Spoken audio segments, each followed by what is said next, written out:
But first, just when you thought the world could not possibly get more Orwellian than it already is, news today that your car may well be spying on you, taking notes about your driving style and reporting it to your insurance company.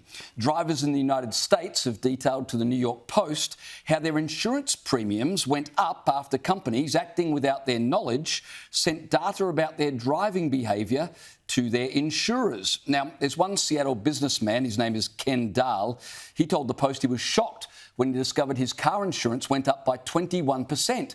So he rang his insurer and said, "What's going on?" And they explained that it was based on data they were collecting from his Chevy as he'd been driving it for the past 6 months. Turns out his car was dobbing on him, reporting his instances of speeding, his heavy braking, and even his sharp corners. Now, it's not just General Motors that are doing this, according to the report. Subaru, Mitsubishi, Hyundai, Kia, all of these car manufacturers are offering drivers the chance to connect to the internet via an app that advises you on fuel economy, safe driving, but of course drivers aren't aware all of this information is being recorded and then on-sold to their insurers, who use it to determine whether or not you're a risk and to hike up your premiums. Now, it's all a bit subjective because maybe you were speeding up to merge onto a highway, or maybe you slammed on the brakes to avoid a cat. So, Caleb, the more I hear about these new vehicles, the more I grow nostalgic for my old Datsun 180B with tartan seats and a hole in the floor, but it never reported on me. What a great car that was. Imagine if you'd hung on to it, because they're actually not a bad-looking vehicle. It was a two-door Triple S. It was a great car. I mean, how good. And I would be in big trouble if my car were a little newer, as Elizabeth over there can attest, because when we drive home every night, part of our route is the same. And when we're at the lights, let's just say I'm a little quicker off the mark. Because, you know, look, I've got a turbo in the thing. Why would I not take advantage of it and get moving? I'm not here to hang around, right? And the idea that once upon a time, when I was a muckraking court reporter, there was all these yarns I'd do about, people who'd lodged some sort of, workers' compo claim or whatever, and the insurance company would get a bit wary about it, think, I don't think this is quite right, because they keep going down to the footy club every Saturday. So they'd send out a private investigator to monitor.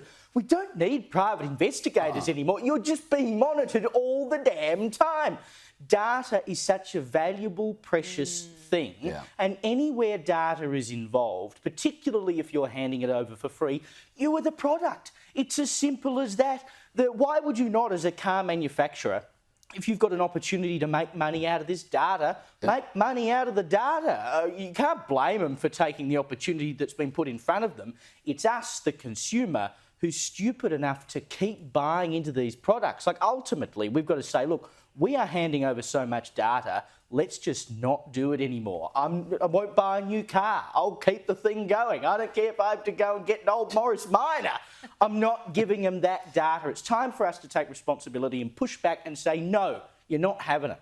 Yeah, I was like, oh, my car's getting a bit old. It's about 10 years old now. Really should upgrade. The more of this I read, the more I'm like, the Polo's just going to have to live forever. Because the smarter your phone and the smarter your car, the more data they are gathering.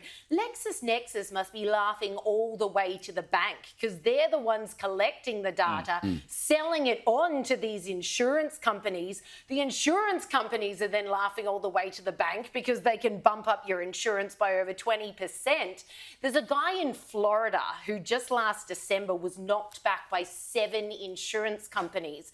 And he was like, hang on a minute, what's going on here? Found out exactly the same thing had happened to him. It had been monitoring his driving skills over the last 6 months. And so they were all knocking him back.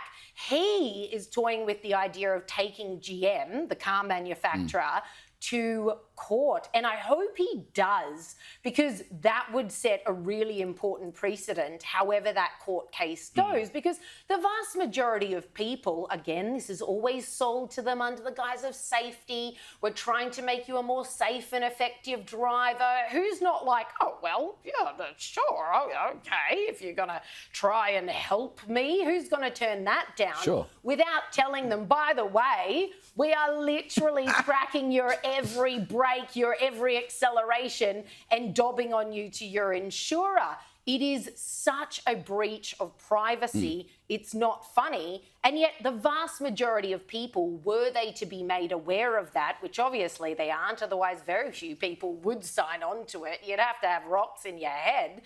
That it's completely unknown to the consumer, and that is just completely unfair. It ought to be illegal. Well, you're not walking into a car dealership saying, excuse me, can I have your finest security camera, please, are you? You're looking for a car, right? You just expect you get behind the wheel, put your foot on the accelerator, and sometimes it will move forwards and sometimes it will move backwards. And there was that story from Tesla last year where they got busted early last year. Tesla had said, oh, yeah, there's cameras in our cars, but you know, it's just a digital loop. It's there to inform you, the driver, of your driving habits, and again, help you become a safe and more effective driver, until Tesla employees were busted circulating private images of scantily clad drivers, and not just images, but video captures of them around the office, when at that point it became abundantly clear, no, that's not all those cameras are doing, are they? No, and those cameras are sold, as you said, for safety. We talked about this, was it last week, where they monitor your